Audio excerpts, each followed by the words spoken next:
নমস্কার বন্ধুরা, আমি সঞ্জিতা। কেমন আছেন আপনারা সবাই? আশা করছি আপনারা প্রত্যেকে ভীষণ ভালো আছেন। আজ আমি ডিম আর চিড়ে দিয়ে একটি টিফিন রেসিপি আপনাদের সঙ্গে শেয়ার করছি। এটি খেতে ভীষণই টেস্টি হয়। বাড়িতে ছোট বাচ্চা থাকলে বাচ্চাদের টিফিনের জন্য এই রেসিপিটি তৈরি করে দিতে পারেন। প্রথমে আমি একটি মিক্সিং বোলে নিয়ে নিয়েছি 1 বাটি পরিমাণ চিড়ে। এখানে আমি দুজনের জন্য এই চিড়ের রেসিপিটি তৈরি করছি। এখানে আমি খুব পাতলা বা খুব ভারী চিড়ে ব্যবহার করছি না। প্রথমে চিড়েগুলোতে দিয়ে দিয়েছি বেশ খানিকটা জল, দিয়ে চিড়েগুলোকে ভালো করে ধুয়ে নিতে হবে। আমি এইভাবে দুবার জল পাল্টে চিড়েগুলোকে ধুয়ে নিয়েছি। এবার এই চিড়েতে আরও বেশ কিছুটা জল দিয়ে 2 থেকে 3 মিনিটের জন্য ভিজিয়ে রাখবো। এতে চিড়ে সুন্দরভাবে নরম হয়ে যাবে। এবার একটি ছাঁকনিতে এই চিড়েগুলোকে ঢেলে দেব, যেন চিড়ের থেকে সব জল বেরিয়ে আসে আর চিড়েগুলো খুব সুন্দর ঝরঝরে হয়ে যায়। কিছুক্ষণ পর দেখতেই পাচ্ছেন চিড়েগুলো খুব সুন্দর ঝরঝরে হয়ে গেছে।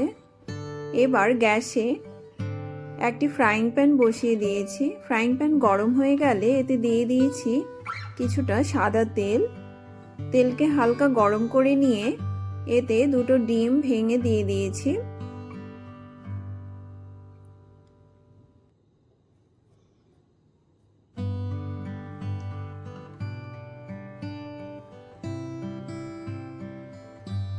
এবার এই ডিমে দিয়ে দিয়েছি সামান্য লবণ, দিয়ে এই ডিম দুটোকে ভুর্জি তৈরি করে নেব।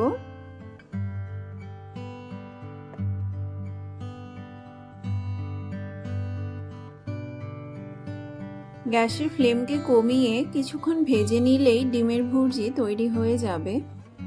এখানে দেখতেই পাচ্ছেন ডিমের ভুর্জি তৈরি করে নেওয়া হয়ে গেছে। এবার একটি প্লেটে এই ভুর্জিগুলোকে নামিয়ে নেব।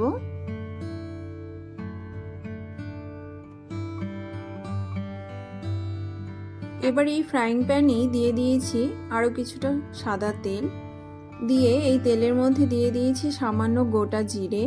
জিরেকে একটু লাল লাল করে ভেজে নিয়ে এতে দিয়ে দিয়েছি কিছুটা বাদাম। এবার এই বাদামগুলোকেও একটু ভেজে নিতে হবে।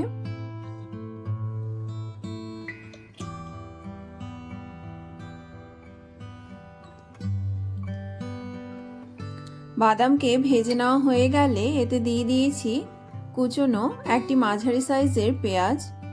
এবার এই পেঁয়াজ আর বাদাম সব কিছুকেই একসঙ্গে ভেজে নিচ্ছি।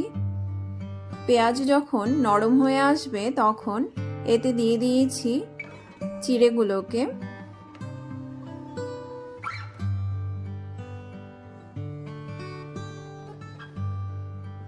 চিড়েগুলোকে সবকিছুর সঙ্গে সুন্দরভাবে মিশিয়ে নিচ্ছি।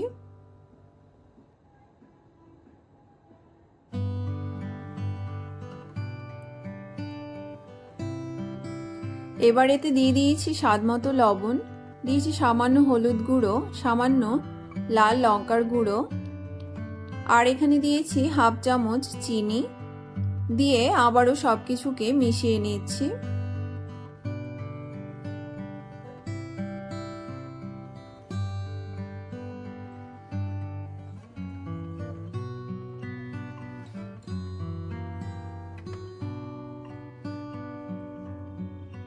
এবার এই চিড়ের মধ্যে দিয়ে দেব ডিমের ভুর্জিগুলোকে, দিয়ে সবকিছুকে ভালোভাবে মিশিয়ে নেব। এইভাবে 3 থেকে 4 মিনিট ভেজে নিলেই চিড়ে আর ডিমের রেসিপিটি একদম তৈরি হয়ে যাবে। কিছুক্ষণ ভেজে নেওয়া হয়ে গেলে আমি এখানে দিয়ে দিয়েছি 2টো কাঁচা লঙ্কা কুচি আর দিয়েছি সামান্য ধনেপাতা কুচি, দিয়ে সবকিছুকে মিশিয়ে নিলেই চিড়ে আর ডিমের রেসিপিটি একদম সার্ভ করার জন্য তৈরি হয়ে যাবে। এটি খেতে ভীষণই টেস্টি হয়। আপনারা যদি এই রেসিপিটি না খেয়ে থাকেন তাহলে একবার বাড়িতে তৈরি করতে পারেন। আমার চ্যানেলটি যদি আপনাদের ভালো লেগে থাকে তাহলে আমার চ্যানেলটিকে সাবস্ক্রাইব, লাইক, কমেন্ট এবং শেয়ার করতে ভুলবেন না যেন। দেখা হবে আবারও কোনো নতুন রেসিপির সঙ্গে। ভালো থাকবেন, সুস্থ থাকবেন। ধন্যবাদ।